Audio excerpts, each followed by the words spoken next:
I want to break a barrier, and I want to show people who have never thought of visiting Colombia how beautiful the country is and how hospitable the people are here. If you don't love me, leave me. Told my jeweler one time, freeze me. Put some diamonds where my heart used to be. Racks on racks is all I ever need.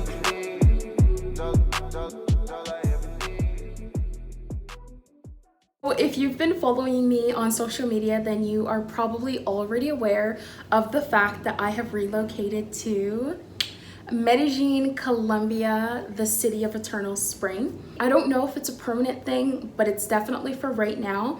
There are so many different factors that motivated my move here, but for the most part, I was starting to feel very trapped as someone who enjoys traveling because of the COVID restrictions. When I was given the opportunity to work virtually, I jumped at it. I took my laptop and I removed myself from the situation that was making me feel stressed out or like trapped, and here I am now in Medellin, Colombia, and my experience has been amazing so far. Funny story, Colombia was never on my bucket list. I actually only wanted to go to like Brazil, Chile, and maybe Peru. So it's really interesting how I ended up here. But basically, when I knew I wanted to leave the country, I was looking for a couple different things. Good climate, first of all. So a lot of my friends who are digital nomads have decided to go to Mexico, but I cannot handle extreme heat all the time, and I know Mexico gets a lot of tropical storms. So when Colombia popped up on the list, I was like, okay, this is interesting. Let me take a deeper dive. Is it safe for single Black female travelers? And I came across all these different Facebook groups where I was able to get that information, and the general consensus is that Colombia is one of the safest places in Latin America, despite their like horrible reputation from the past, which I won't get into right now. You can do your own research, but you probably are already aware. If you watch Netflix or you are living in today's current society, then you're already aware of the certain stigmas surrounding Colombia. But I think every country and every city has their own stigma and their own pros and cons. And to me, the pros outweighed the cons of Colombia.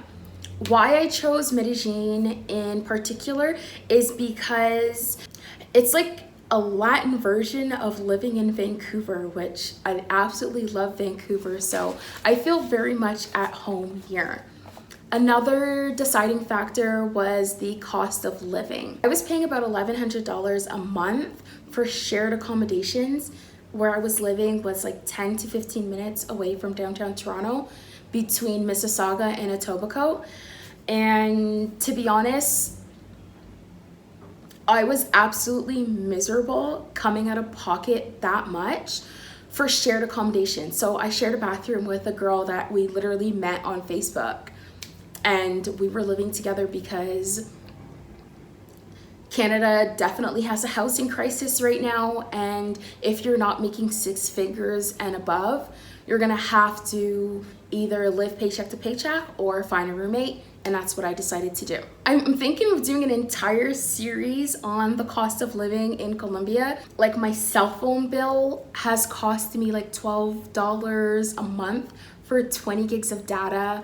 My Ubers, so every Uber I take is about 10 to 15 minutes long, because remember, I'm outside of the tourist areas. But when I go for like dinner or to the mall or to the grocery store, I go into those tourist areas usually. We're looking at 2 to 3 Canadian dollars. So it's like 8,000 Colombian pesos. The conversion rate, if you have American dollars, I think it's 4,000 Colombian pesos to $1 American dollar. So my Uber rides that have been costing me $2.50 are gonna cost you like $1.75. It's unreal. And then like going out for dinner, I've been eating out so much more, which I probably should calm down a little bit on that. But when you go to a restaurant and you have a drink, an appetizer, and an entree, and you're still only paying $16, why wouldn't I go out? Another thing that was very important to me is accessibility, but also safety. The metro system is amazing here. I only just started taking it, which is amazing for getting around, and it's super cheap. I also choose not to be out alone too late at night. Basically 8-9 o'clock is the latest I've been out if I'm not going to an event. And I don't really use the metro or walk around the neighborhood at night. So I don't want to sit here and say, oh my God, it's the safest place in the world. But so far, my experience has been great. And I think their major concerns are mostly like theft, which makes sense. The country doesn't have the greatest economy and they have a huge influx of tourism. So that's not the greatest combination. You have locals who are struggling and then people who are coming here and flossing. So you can expect things like that to happen. Medellin is broken up into different neighborhoods. The two most popular ones for tourists are El Poblado and Laureles. But for myself, I decided it's best for me to not be in either of those areas. And I've kind of pushed myself into the outskirts. I'm living in a complete local neighborhood. And now I'm here, I'm forced to speak Spanish. I'm forced to understand the culture a little bit more. And I'm just getting the real experience, which is exactly what I was looking for. And then the last thing that kind of brought me here is I wanted to immerse myself in another language.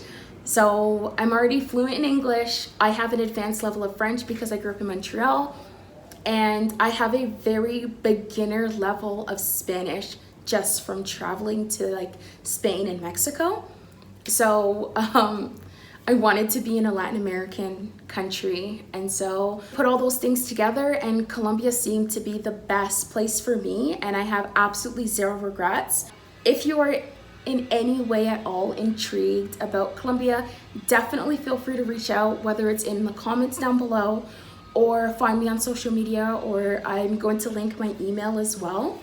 Ask me anything you want, and then I'll make a video answering all of those questions. But like I said, I'll do a whole other series on the cost of living because I have so much to share with you guys. Don't forget to subscribe to my channel if you're new here, and if you're not, definitely turn on your notification bell so you don't miss when I post another video. All right, peace, love, prosperity, and I will see you next time. Kitchen is small, but kind of updated. Cupboards came pretty stocked, and like tons of appliances, stuff that I didn't even bother to use. Just having access to so many like fresh fruits and vegetables has like motivated me to cook more often. I have a cleaning station, a washer, and then like a drying rack for the balcony. As you can see, I was cooking a little bit. Fridge is like super small, but perfect for one person. Don't mind my recycling. I've actually been living here for about a month, so it's kind of messy. And as you can see, I'm packing because I'm heading up to the coast, Cartagena. There's so much like shelving in there, more closet space in here, hangers, a workstation. Oh, what? Can you see me? Laptop, my snacks. This is where I would spend most of my mornings working. Bed, super comfortable. So this is like the other part of the kitchen area. Bathroom was pretty small, but nice and clean, had everything I needed. And of course, the biggest selling point of this apartment is the view from the balcony.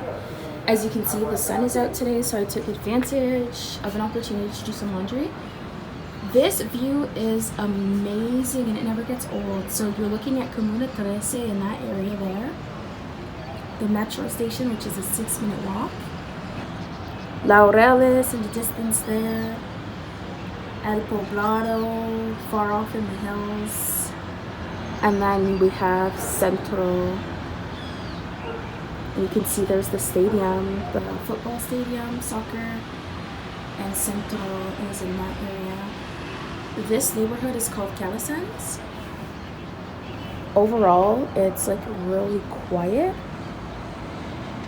but I mean, like, it's quiet. You don't hear the traffic as much, but every now and then you'll hear people on speakerphones, and all you have to do is close the glass and even pull those drapes down, and it's so quiet.